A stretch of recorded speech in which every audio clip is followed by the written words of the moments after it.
conversación y análisis con punto de vista. Aquí comienza Reunión de Pauta, con la conducción de Sebastián Aguirre.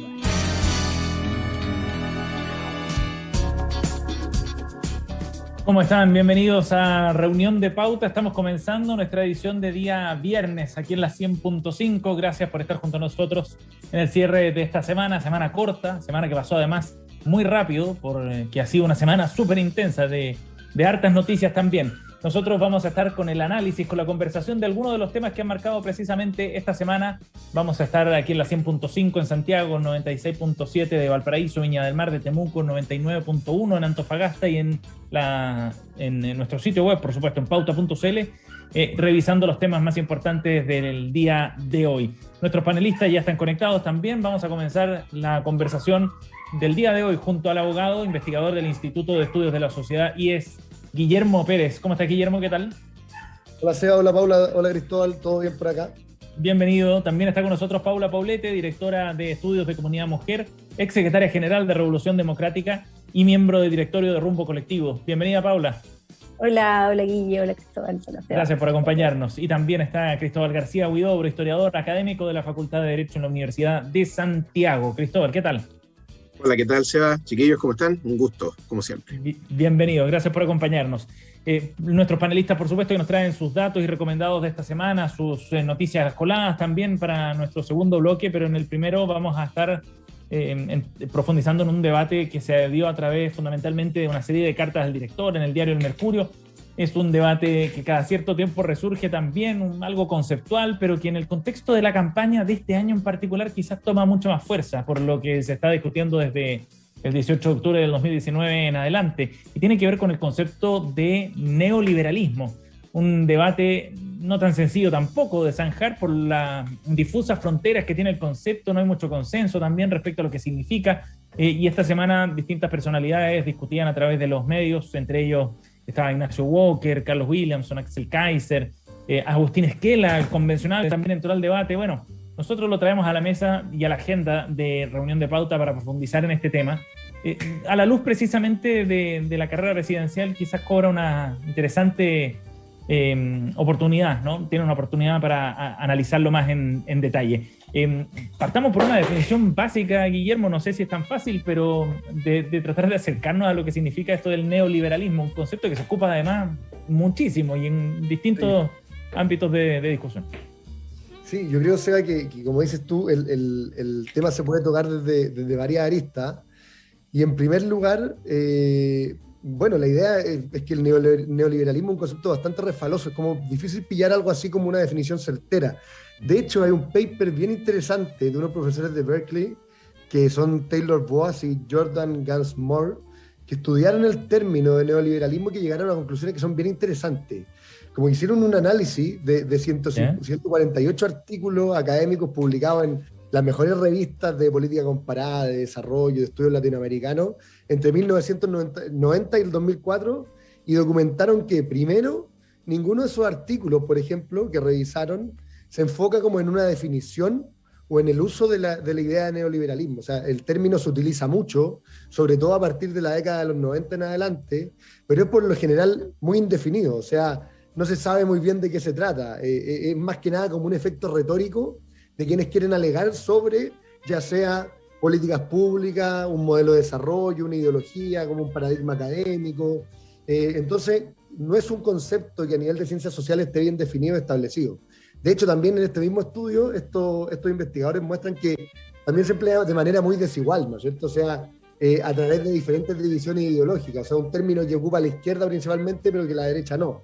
Y que también se usa para caracterizar como un marco muy excesivo y amplio de fenómenos que son muy diversos. O sea, por ejemplo, este término lo acuña la escuela alemana de Freiburg para dar cuenta como de una renovación, por así decirlo, del liberalismo clásico, más moderada, que es muy distinta de la acepción que se ha generado en Chile, ¿no es cierto? Que el término se utiliza muy diferente a esa, ¿no es cierto? Que simplemente es prácticamente lo contrario a lo que se utiliza originalmente, ¿no es cierto? Entonces, yo creo que estos autores también dan algunas recomendaciones de cómo el término puede volver a ser útil nuevamente, o puede llegar a ser útil.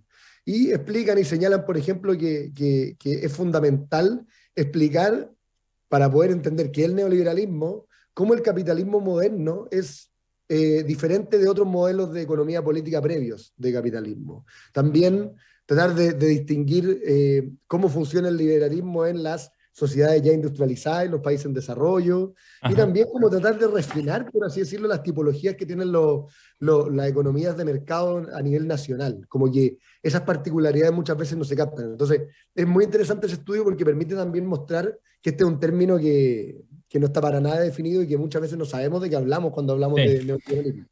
Pero está bien presente, como decías tú, en el discurso y en la propuesta política crítica, con la mirada crítica que tienen en los sectores de izquierda. Paula, ¿cómo podemos ir definiendo este concepto? ¿A qué hace alusión? Sí, la verdad es que yo no tengo tantas dudas como los autores que plantea Guille. O sea, para nosotros el neoliberalismo es una derivación del capitalismo donde el mercado tiene un rol demasiado exacerbado, ¿sí? O sea, se expresa en la mayoría de los ámbitos, incluidos los que habitualmente se consideran derechos sociales, en la mayoría de las economías, de las democracias avanzadas, ¿no? O sea, meter al mercado en todo, en salud, en educación, en pensiones, es una cosa muy distintiva de este sistema. Y también tiene que ver con el tamaño del mercado, un mercado, digamos, muy chico, muy restringido en su actuar, exceso de focalización también, y sobre todo concentración de la riqueza, o sea, una extrema desigualdad en la distribución de la riqueza y consecuentemente del poder, porque eso también es otra cosa que es distintiva del neoliberalismo, que es su intromisión finalmente en las democracias, ¿no? O sea, una economía en una economía de mercado, la democracia está por sobre el mercado, pero en el neoliberalismo el mercado está por sobre la democracia. Entonces, esas son el tipo de cosas que a nosotros nos parecen distintivas y que a nuestro juicio debiéramos ir transformando, ¿sí? Porque parte de la crisis social y política que vivimos en el 2019 tiene que ver con un colapso de este sistema, ¿sí? O sea, la falta de derechos sociales, la desigualdad, esta distancia tan grande entre la élite y el resto de las mayorías, tuvo su crisis el 2019. Cristóbal. A ver, varias cosas. En primer lugar, el tema, en primer lugar creo que estamos con problemas para definir, ¿no es cierto? ¿En qué sentido? Yo, sinceramente, no creo, para el caso chileno, y el Guille lo dijo en su momento, porque en el fondo el problema es que nosotros no somos una economía industrializada, ni tampoco tenemos características como sociedad, ¿no es cierto? O estamos a medio camino entre una sociedad moderna y una sociedad que tiene rasgos que todavía hunden sus raíces en forma muy profunda en su pasado colonial, ¿no es cierto?, entre otras cosas.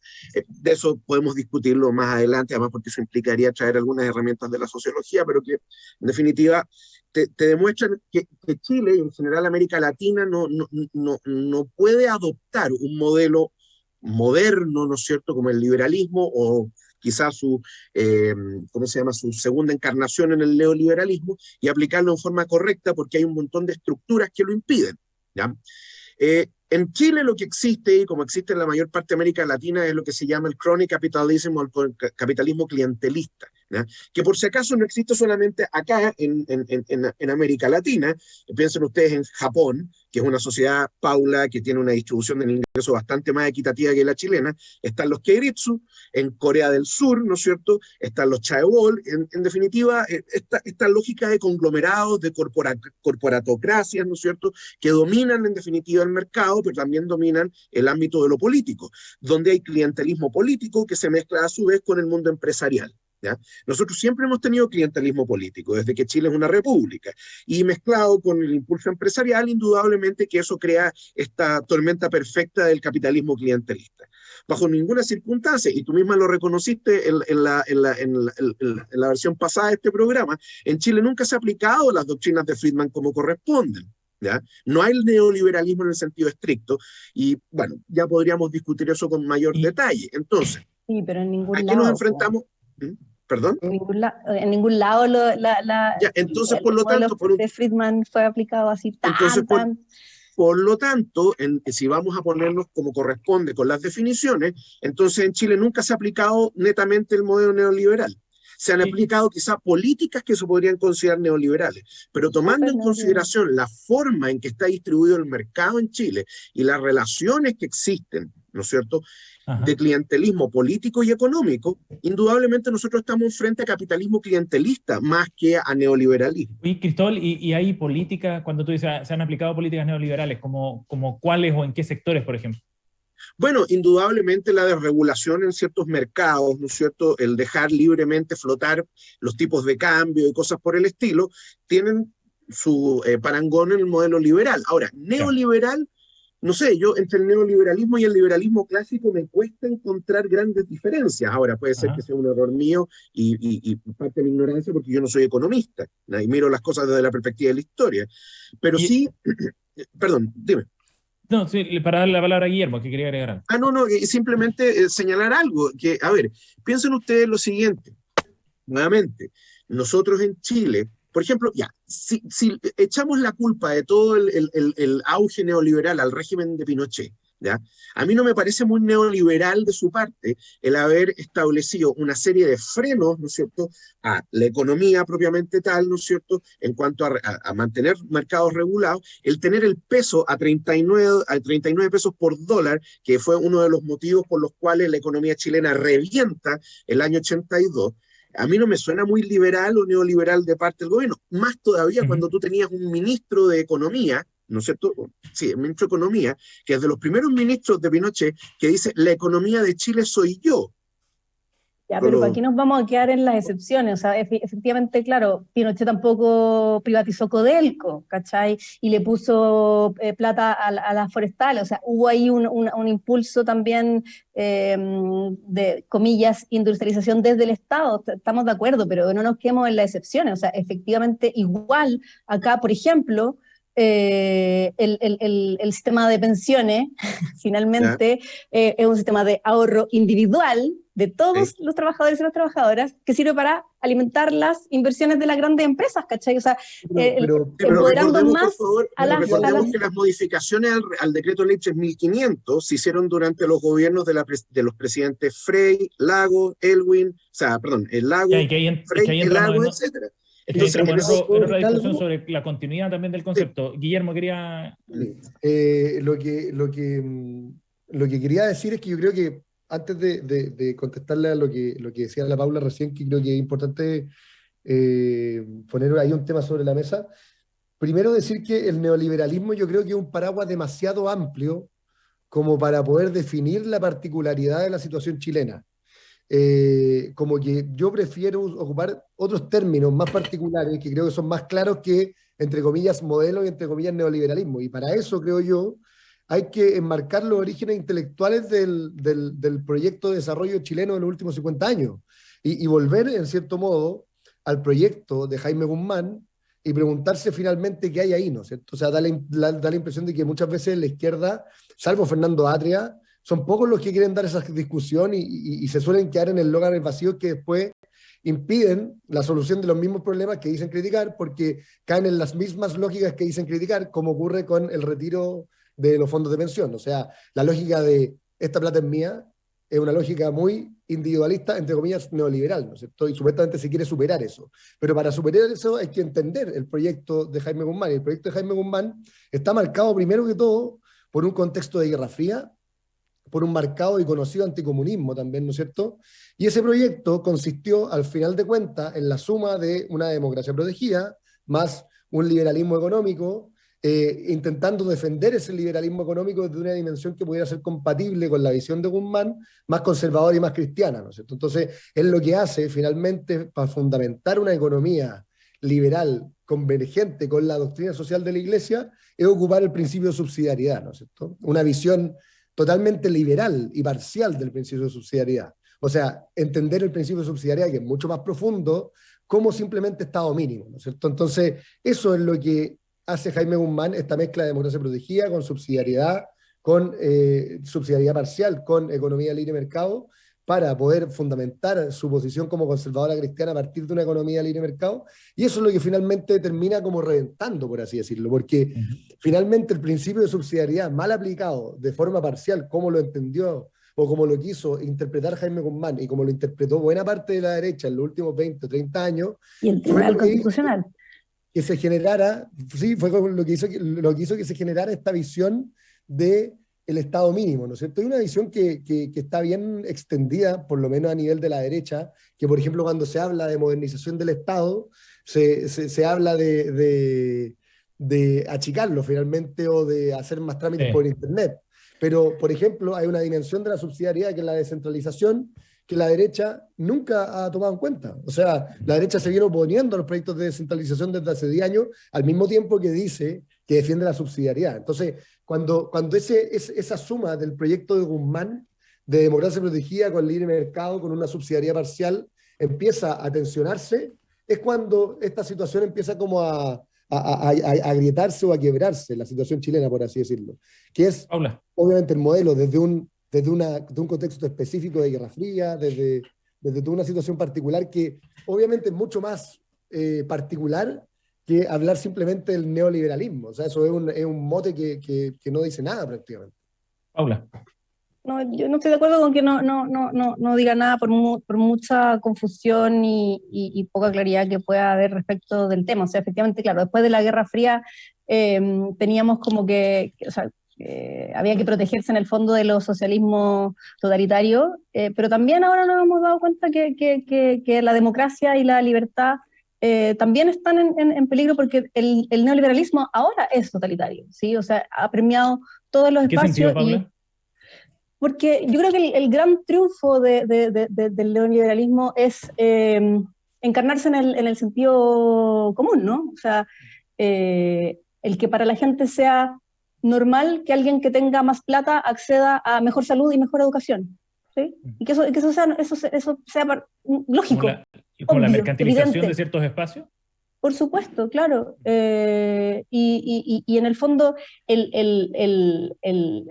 por eso que me reía mucho cuando leía la columna que ustedes nos comentaron de Kaiser, donde decía que había una hegemonía anti-neoliberal. O sea, ojalá lo hubiera, ¿sí? O sea, lo mismo que decía el Guillo, o sea, esta idea de los retiros, para quienes creemos en la seguridad social, es nefasta, porque en el fondo exacerba la propiedad individual de los fondos, impidiendo una construcción de Paula, un nuevo sistema mucho más solidario. Sí. Ahora, después de los gobiernos de la concertación, de la nueva mayoría, que es el punto que marcaba Cristóbal hace un momento, ¿es posible seguir hablando del mismo modelo, digamos, del mismo concepto de neoliberalismo implantado en dictadura?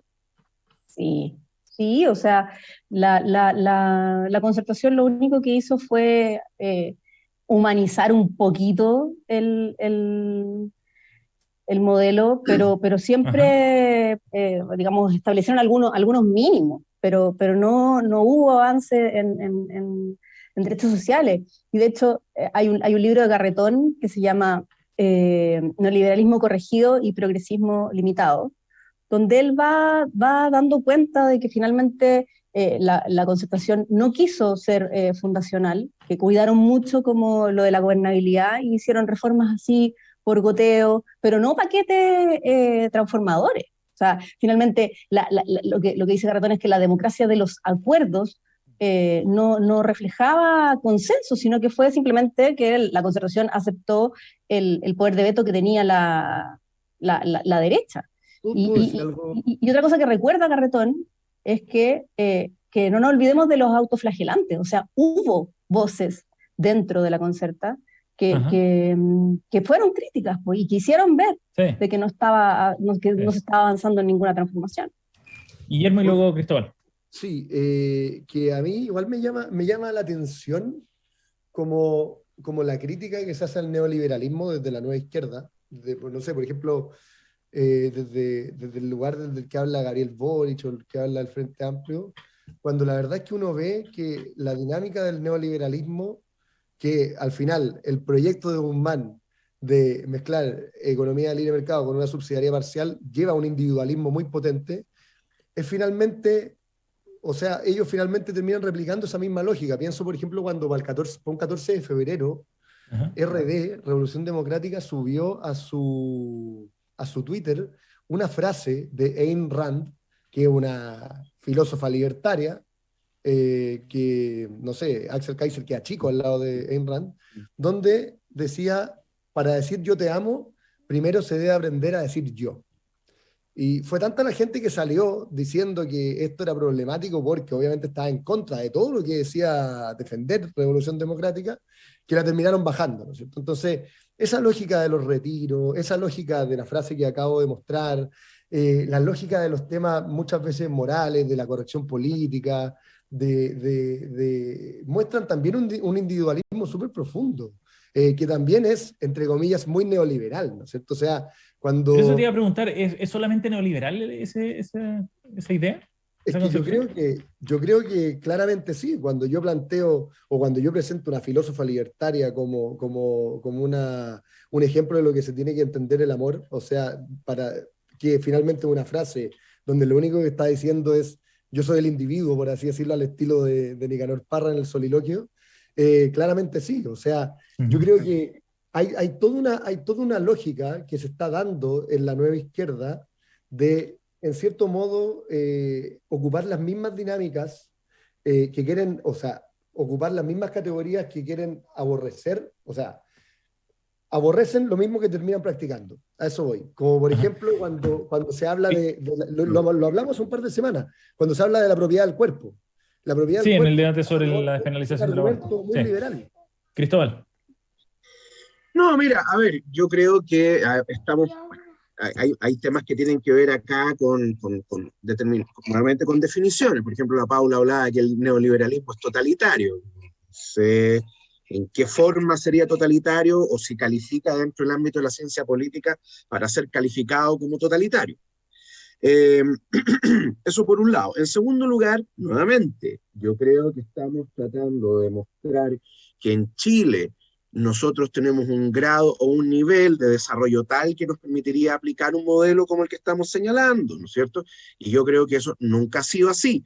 Tanto que yo concuerdo con Guillermo respecto a las tesis. No creo que sean solamente de Guzmán, ¿eh? Pero efectivamente él sería como el portaestandarte, el guaripola máximo, ¿no es cierto?, en esta lógica de una subsidiariedad mitigada con libertad de mercado.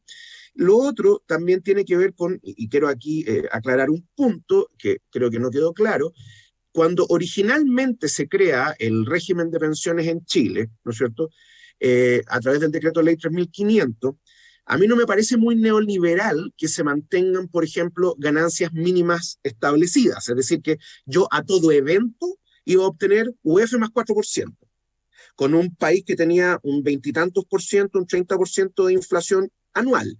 ¿Ya? Así que saquen la cuenta cuánto tenía que pasar para que el dinero no valiera nada, en definitiva, o perdiera su valor. Entonces, en ese sentido, ¿cuándo desapareció eso? Desapareció en definitiva durante los gobiernos de la Concertación. ¿Ya? Particularmente es llamativo que durante el gobierno más izquierdista de Michelle Bachelet, que fue Bachelet 2, ¿no es cierto?, se hayan traspasado las utilidades negativas, ¿no es cierto?, o durante el gobierno del presidente Lago se haya establecido que las pérdidas, ¿no es cierto?, las tenían que acarrear los cotizantes. ¿Ya? De ahí entonces, fíjate tú que, y ahí yo estaría de acuerdo que esas medidas me parecen más neoliberales y eso exacerba en definitiva la lógica de esta plata es mía. Mi plata, mis ahorros son míos, en definitiva. Ahora, también creo que ahí hay una mala comprensión, en definitiva, respecto a cómo funciona el sistema de pensiones, pero nuevamente ahí no quiero caer en los eslogans, ¿no es cierto? Pero creo que hay una mala interpretación. Y finalmente hay una Ujú. cuestión, y quiero recalcar esta cuestión. El nivel de concentración que existe en el mercado chileno es tal que es muy difícil que nosotros podamos hablar de liberalismo o neoliberalismo, nuevamente. Ahora, si lo vamos a llevar a otros espacios, como quiere la Paula, ¿no es cierto?, en el ámbito de las políticas públicas, supongo que ahí sí podríamos encontrar algunos elementos liberales más que neoliberales. ¿Ya? Paula. Eh, Paula. pero eso. Sí, no, yo insisto, como que podemos ir hablando de las excepciones, de las distintas intromisiones del Estado en las regulaciones de los distintos ámbitos, que en el fondo no hay ningún país que sea así como puro mercado 100%. Pero igualmente o sea, Chile es ejemplo de políticas neoliberales. O sea, el dejar, el no permitir que el Estado pueda, por ejemplo, privilegiar la educación pública.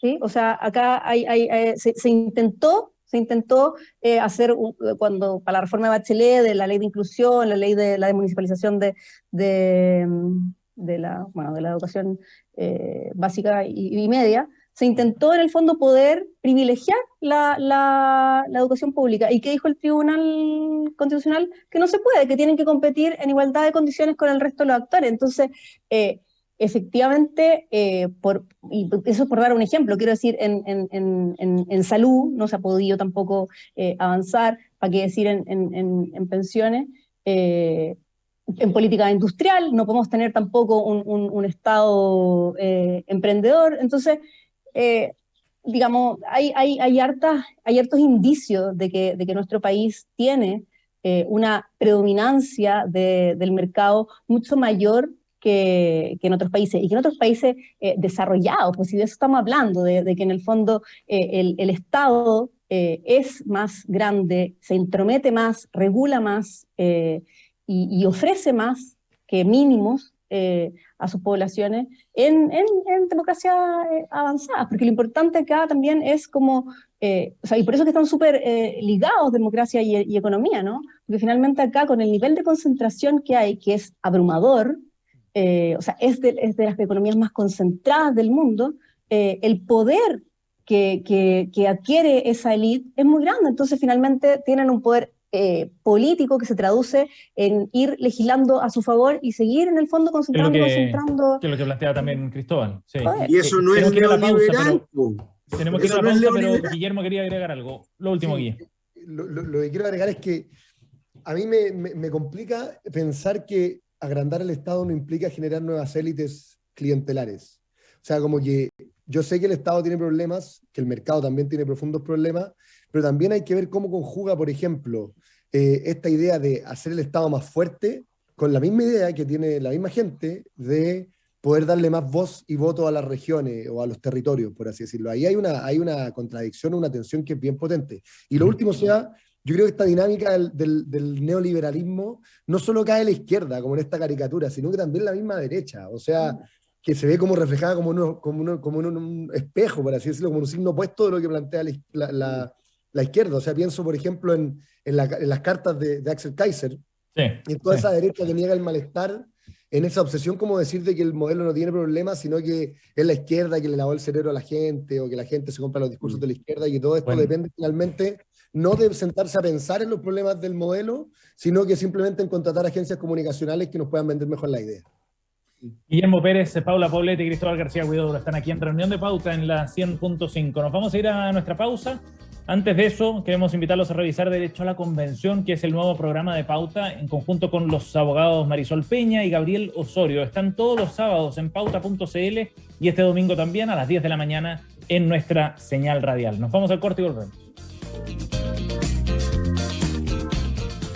Principal te invita a participar del segundo Capital Call del Fondo de Inversión Renta Residencial Principal Amplo. Accede al mercado inmobiliario, aprovechando las oportunidades de invertir en un sector con atractivo crecimiento, delegando la gestión comercial. Invierte en Principal y descubre cómo complementar tu portafolio. Principal, experto global en inversiones. Los valores de las cuotas del fondo son variables. Infórmese de las características esenciales de la inversión en este fondo, las que se encuentran contenidas en su reglamento interno. Aerocardal, la empresa de aviación privada más grande y segura de Chile. Desde hace 30 años volando al servicio del transporte ejecutivo, charter y traslados aeromédicos en Chile y en todo el resto del continente americano.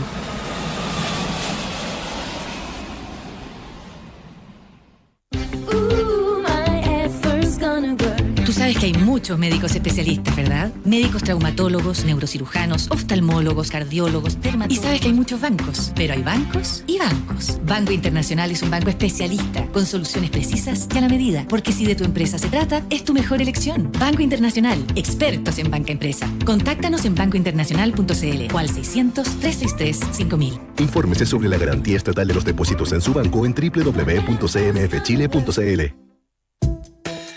Programa Seguridad Social al alcance de todos. Presenta cobertura del SIS y eliminación de cotización salud para pensionados. El seguro de invalidez y sobrevivencia tiene los siguientes beneficios. Financia la pensión de invalidez parcial hasta por 3 años. A través de un aporte adicional, contribuye a financiar pensiones de invalidez definitiva y pensiones de sobrevivencia de un grupo familiar. Acceden a este seguro todos los trabajadores y trabajadoras dependientes, independientes y afiliados voluntarios que coticen. Incluye a trabajadores cesantes con hasta un año de cesantía.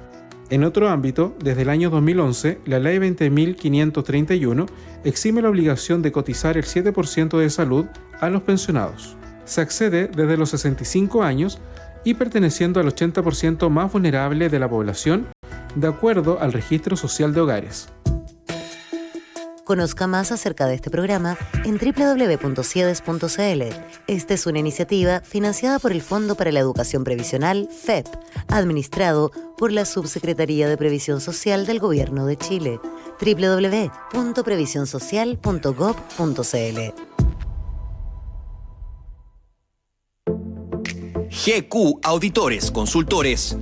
Desde el año 2015, brindando servicios de consultoría en el área de auditoría, impuestos, legal y contabilidad.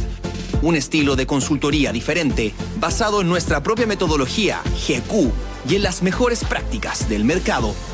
Ubícanos en nuestro sitio web www.gqconsultores.cl. ¿Eres pyme y tu negocio se ha visto complicado porque no te pagan las facturas? En hmicia.com se hacen cargo de la cobranza judicial y extrajudicial de tus facturas impagas. Con más de 120 colaboradores entre abogados, profesionales y expertos y más de 150.000 juicios tratados, somos la mejor opción en cobranza. Además, si no recuperas el monto solicitado, no pagas. Llámanos al 800-001-207 y confía en nuestra gestión de cobranza. hmicia.com. Ya estamos de regreso. Escuchas Reunión de Pauta. Pauta 100.5. Bien, estamos de vuelta aquí en Reunión de Pauta, edición de día viernes 15 de octubre y con nuestra efeméride de hoy para recordar el nacimiento, el 15 de octubre, pero del año 1920, del escritor estadounidense Mario Puzo, autor de la novela de género negro El Padrino, llevada al cine, mundialmente famosa por aquella trilogía, obtiene reconocimiento internacional, 2 premios Oscar, se transforma en un objeto de culto para muchos también.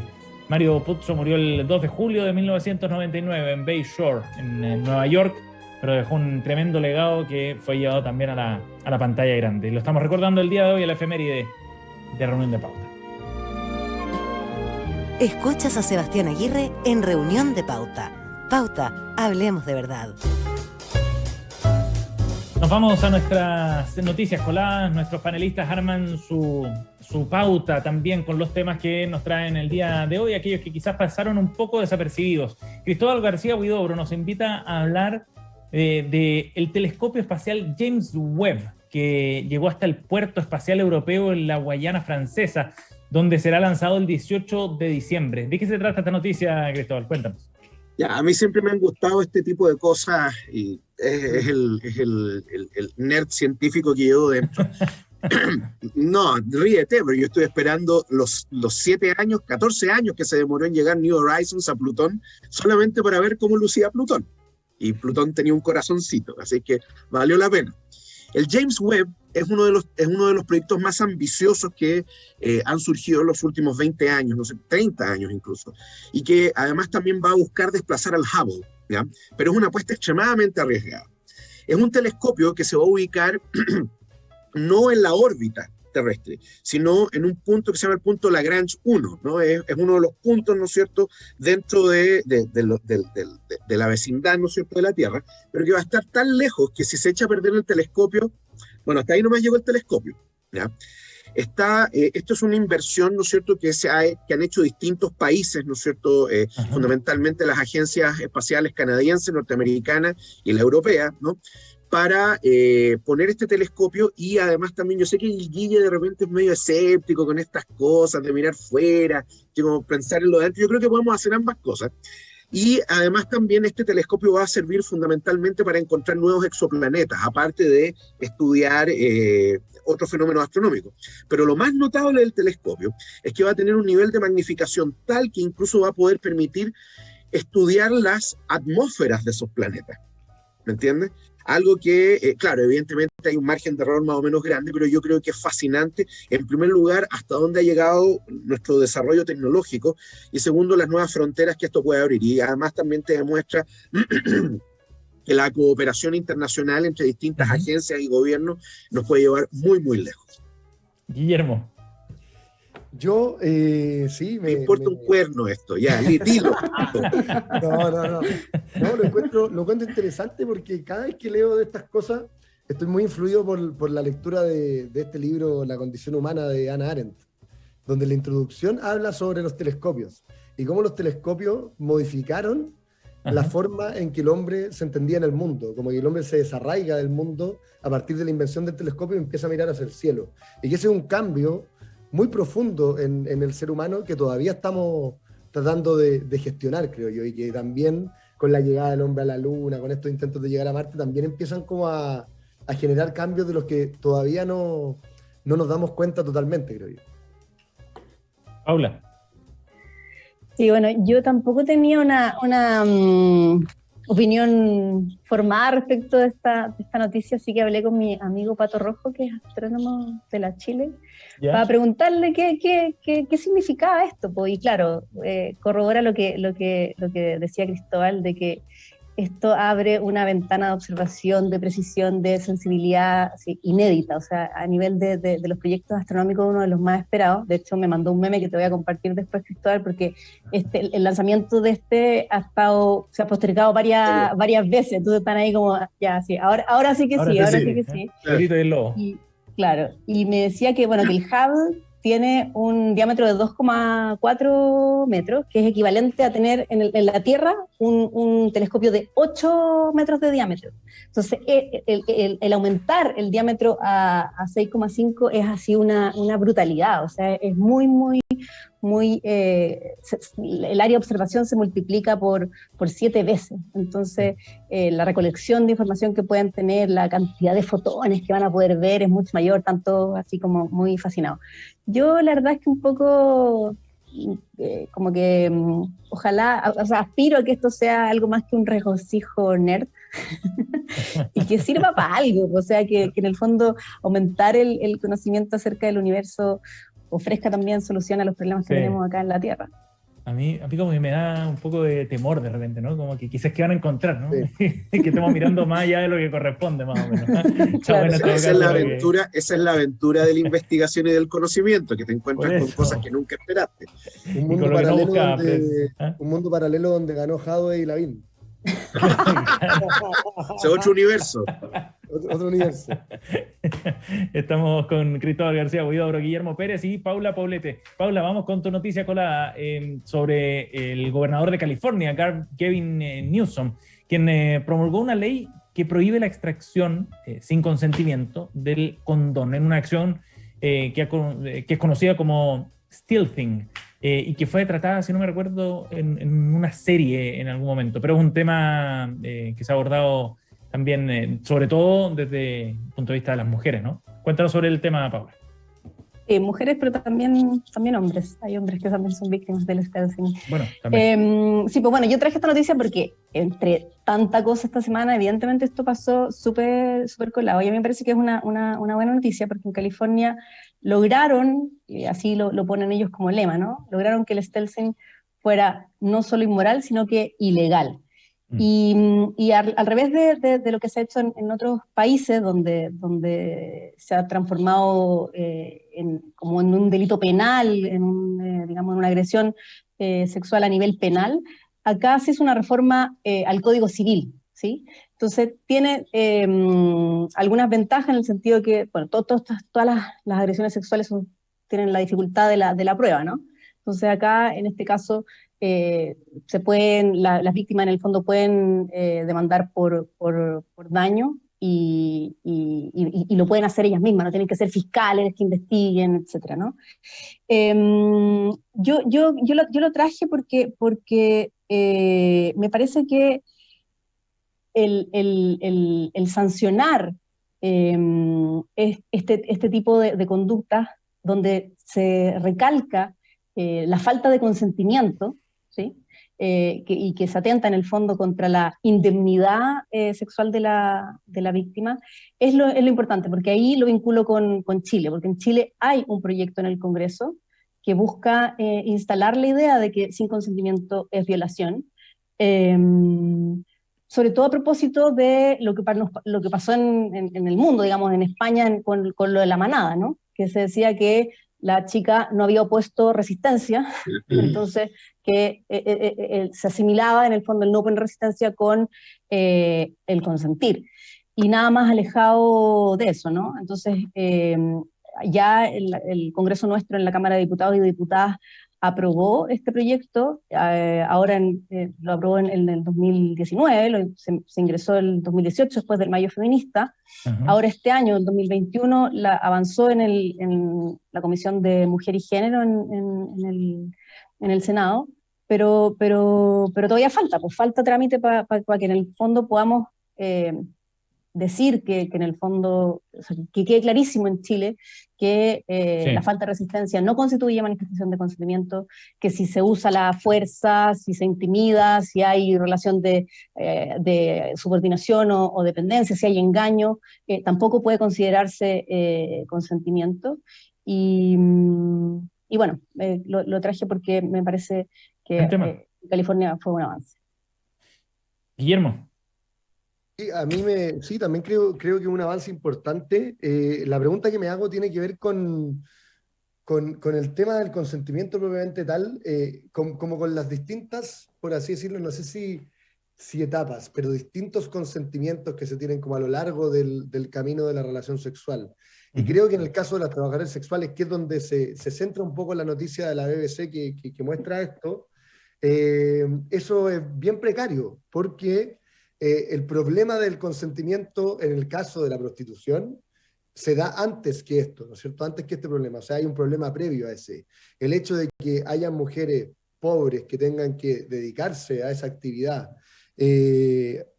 también nubla un poco la idea del consentimiento, de que tengan que dedicarse a esa actividad por tener plata, nubla la idea del consentimiento, así como hay otras situaciones que también lo hacen, ¿no es cierto? Como por ejemplo pienso cuando se habla de la idea esta del vientre de alquiler, ¿no es cierto? O sea, es impresionante que ese tema se hable con tanta liviandad cuando la verdad es que son mujeres ricas o familias ricas que le compran sus vientres a mujeres pobres finalmente para poder tener hijos. Y eso obviamente es un problema, hay una tensión ahí, como que el consentimiento está rodeado de esta nebulosa que es esta transacción comercial que hay detrás de ya sea la relación sexual o el tema del vientre de alquiler, etc.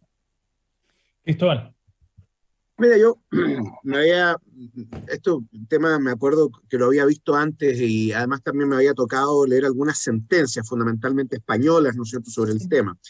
Aquí hay un tema, sin perjuicio de lo que han dicho la Paula y el Guillermo, de defraudación de la confianza, en definitiva. ¿Por qué? Porque en el consentimiento de una relación sexual, porque si no hay consentimiento es violación o algo similar, ¿no es cierto?, utilizando las categorías penales. Entonces, en ese caso, indudablemente hay una confianza entre las personas que están participando de la relación.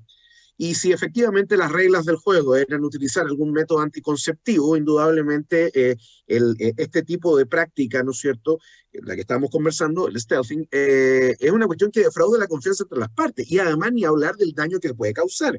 Porque, por ejemplo, puede contagiar a una de las personas de una enfermedad de transmisión sexual. Y eso es complicado, ¿no es cierto? Y además también bueno, ya es otra discusión, pero que nos ponen un problema, ¿no es cierto?, de si la persona, la mujer, en este caso, queda embarazada. En definitiva, hay otra discusión que puede surgir en torno a eso. Entonces, en ese sentido, hay todo un tema, ¿no es cierto?, súper complicado, y a mí me parece que, bueno, hasta el momento en otros países no se ha legislado sobre el tema, pero sí se ha llevado, en definitiva, a las personas que han caído en esta conducta, o sea, a la justicia, y se les ha condenado, precisamente por otros motivos. Pero claro, California ha dado un paso, ¿no es cierto?, en transformar esto en un delito. En definitiva, lo que está haciendo California es sobre castigar, en definitiva, una acción, ¿no es cierto?, entre pares, ¿no es cierto?, entre privados, ¿no es cierto?, pero que indudablemente es condenable, pero esta vez lo pone ya como un tipo penal específico. Ahora, ¿qué va a pasar en el resto del mundo? ¿Cómo se va a dar esta situación? Bueno, ya eso ya es un tema, pero claro que en ese sentido creo que lo de California es un avance, y creo que está bien que se haya avanzado en ese nivel, perdón, que se haya movido en ese sentido. I May Destroy You es la serie de HBO que abordaba este tema, ¿no? Por si alguien está interesado también en verlo desde la perspectiva también generacional, por si acaso. Vamos a la última noticia colada, la que nos trae Guillermo Pérez. Después de 52 años, los Rolling Stones decidieron excluir de su repertorio la canción Brown Sugar, que es uno de sus grandes clásicos. Guillermo. Sí, después de 52 años y algo así como 1.300 conciertos y giras por todo el mundo, decidieron excluir la canción. Y eso es increíble, porque los motivos de la ausencia de la canción no están muy claros todavía, pero al parecer, por lo que deslizó Kate Richards, es porque les dio miedo a ser criticados por el contenido de la canción, que es bien controversial y poco apto como para la lectura hoy día tan influenciada por la cultura de la cancelación. Y eso habla bastante de la franquicia comercial que son los Rolling Stones. O sea, que hace tiempo dejaron de ser este grupo de rock rebelde y se convirtió en esta franquicia, en esta marca que gana millones. O sea, se les murió el baterista hace 2 meses y ya están de gira de nuevo y como si nada. Con Mick Jagger como el hombre de negocios que en verdad, no sé, o sea, hace mucho dejó de ser el rockstar que a uno le venden en la pantalla, ¿no es cierto? Trota 10 kilómetros diarios todos los días, no deja que sus hijos tomen alcohol, es un papá muy preocupado de todo lo que pasa alrededor de él. Entonces, ¿sí? Hay como una imagen que se proyecta de los Rolling Stones como para afuera, que en verdad en la interna al parecer no es tan así, ¿no es cierto? Pero lo que más llama la atención es como la extensión de esta cultura de la cancelación, como que llegue a estos niveles como de corrección política, como que en lugar de sacar la canción, lo que hay que hacer es discutirla, conversarla, mostrar las diferencias, los matices, como excluyéndola. Al final lo único que estamos haciendo es impedir pensar a las nuevas generaciones que la están escuchando. O sea, le estamos impidiendo como argumentar respecto de qué cosas están bien y qué cosas están mal. Y yo creo que eso es un incentivo al no pensar, al no tener argumentos, al no ser capaces de definir las cosas que queremos promover y las cosas que no, ¿no es cierto? Entonces, finalmente terminamos censurándonos y ahorrándonos el trabajo de pensar, de evitar cualquier conflicto, de meter las cosas que nos compliquen debajo de la alfombra, como si con eso fuéramos a terminar con los problemas. Eso es lo que a mí, por lo menos, más me preocupa de esta dinámica. Tenemos un par de minutos para los comentarios. Paula. Yo lo primero que voy a decir es que no soy fan de los Rollins, así que me da lo mismo si tocan o no tocan cualquier canción. Voy a hablar desde la completa desafección, ¿sí? Yo no opino como Guille. A mí me parece que es atinado evitar herir susceptibilidades y hacerse cargo de que el mundo cambió y que ya no se puede andar ofendiendo como se te antoje a lo más débil, a la parte más delgada del hilo, a quienes no se organizan para defenderse, etc. O sea, como que encuentro que con 52 años de historia, 30 discos de estudio, tienen harto repertorio para echar mano y para deleitar a su fanaticada, y si ya se tocó en los 1.200 conciertos previos, no veo problema en ajustar el setlist de ahora en adelante. O sea, yo creo que si alguno de mis cantantes favoritos evitara una canción por razones como las esgrimidas, al parecer esgrimidas por los Rolling, yo lo entendería y lo apoyaría. O sea, a mi juicio esto no es ni censura ni autocensura, sino que es una toma de conciencia, ¿sí? Como la que tuvo, por ejemplo, Café Tacuba, que dejó de tocar su mayor hit, que era Ingrata, porque era una canción que termina en un femicidio, y ellos explicaron que cuando la compusieron eran súper jóvenes y que no estaban sensibilizados con la problemática, y que ahora sí lo están. O sea, en el fondo, las canciones no son solo canciones, sino que son parte de la cultura, es la cultura la que va, en el fondo, haciendo que se normalicen ciertas cosas, como la cosificación de las mujeres, los celos, la violencia. Entonces a mí me parece súper bien que se tome conciencia como del poder socializador que tienen los artistas y que usen ese poder con responsabilidad. Cristóbal. No, yo tengo 28.000 millones de problemas con la decisión de los Rollings, particularmente porque esto me recuerda también, o sea, hoy día partimos prohibiendo esto por miedo, es decir, en definitiva es por miedo a que un grupo determinado de personas, ¿no es cierto?, ejerza a través de alguna acción inquisitorial, usualmente a través de redes sociales, el castigo, ¿no es cierto?, de la famosa cultura de la cancelación, etcétera. Sin perjuicio de eso, yo entiendo lo que dice la Paula respecto a que hay ciertas circunstancias que llaman a la toma de conciencia, indudablemente Café Tacuba, casi el 95% del reggaetón, ¿no es cierto?, también es deslesnable, a pesar de que hay grupos feministas que reivindican el reggaetón como un acto de empoderamiento de la mujer y en definitiva no se entiende la inconsecuencia, pero por otro lado también esto me recuerda un poquito al discurso que existe de que no, es que los juegos de video violentos generan gente violenta o cosas por el estilo, que hay estudios que han demostrado que no va por ahí la mano, ¿no?, sino que tiene que ver con otras circunstancias más complejas. Pero bueno, en fin, es una lástima que estemos con eso, pero bueno, son los tiempos que vivimos. Bien, está bueno el debate en todo caso. Ahí se vinculaban algunos de los temas que estamos revisando en las noticias coladas de nuestros panelistas, Guillermo Pérez, Paula Poblete y Cristóbal García Huidobro, aquí en Reunión de Pauta. Vamos a el último segmento, nuestros datos y recomendados para el día de hoy. Paula, ¿qué nos traes hoy día? Yo traje una recomendación que tiene un pichintún que ver con la noticia colada de Cristóbal. Les quiero recomendar un podcast que se llama La vida es increíble, que es una conversación entre dos ilustradores, uno es Alberto Montt, chileno-ecuatoriano, famoso por su dosis diaria, y Ricardo Liniers, que es argentino y que es conocido por Macanudo, ¿ya? Estos ilustradores, antes de la pandemia, tenían un show en vivo que se llamaba Stand Up Ilustrado. Muy gracioso, yo los fui a ver. Y ellos en el fondo son, además de dibujar, son súper inteligentes, súper cultos, súper chistosos, entonces pueden sostener estos monólogos y estas conversaciones interesantes y delirantes a la vez. Entonces con la pandemia, el encierro, inventaron este podcast donde siguen conversando, pero invitan a alguien. Invitan a otros ilustradores, a gente que hace música, a gente que escribe, gente que hace cine, gente que tiene restaurantes, hay un cuanto hay de invitados. Y bueno, son súper entretenidos. Ellos no lo saben, pero yo soy su amiga. O sea, para mí, uno de los mejores momentos de la semana es cuando suben el podcast a Spotify y lo escucho. Y se vincula el último capítulo con la noticia de Cristóbal, porque conversan con Miguel San Martín, que es un argentino que trabaja en la NASA mandando cosas para Marte. Así que así veía en el setlist ahí en Spotify, decía al fin alguien inteligente. Ajá. Sí, exacto. La conversación. Está bueno, está muy buena recomendación. Sí. Guillermo. Yo, hablando de artistas políticamente incorrectos, quiero recomendar un disco que salió en vinilo hace poco, que no estaba, que recién lo editaron a finales del año pasado, y que lo recomiendo porque me lo regaló mi señora esta semana, así que lo he estado escuchando mucho, que es el Unplugged de Charly García, que fue publicado originalmente en 1995 y por primera vez salió en vinilo en diciembre del año pasado. Y de verdad que es una joya. Yo creo que está en los top 3 de discos Unplugged que yo he escuchado junto con el de Eric Clapton y algún otro más, pero de verdad que yo creo que además es la mejor versión de Charly García. Es una versión bien acústica, bien poco de... A mí que no me gustan mucho los sintetizadores y estas cosas que le ponen a las canciones, esos arreglos. ¿Sí? Me gustó mucho escuchar las canciones un poco más peladitas, sin tanto arreglo, sin tanta cosa. Así que extraordinario. Y suena con la banda espectacular y con los acompañamientos en cuerda y muchas otras cosas más. Y realmente buen disco, el Unplugged de Charly García. Buena recomendación también. Cristóbal, tu dato para ti.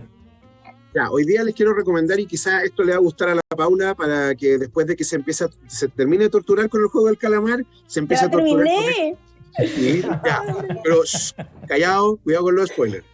Y les quiero recomendar una serie de Netflix que es súper dura, que se llama, está traducida, Maid es el nombre, está basada en las memorias de una señora, ¿cierto? Una joven en realidad, que se llama Stephanie Land, se llama Maid, Hard Work, Low Pay, and a Mother's Will to Survive. El resumen es que es de una chiquilla que tiene una relación extremadamente abusiva con su pololo, y que un día se da cuenta que para sobrevivir ella y su hija, se tienen que mandar a cambiar. ¿Ya?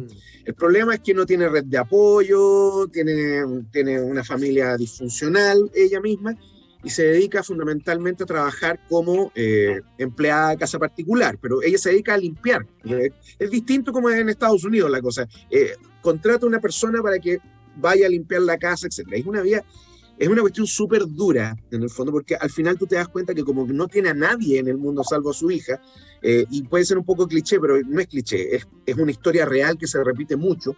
Ella está permanentemente peleando y su norte, en definitiva, es tratar de darle la mejor vida posible a su peque, que tiene entre 2 y 3 años.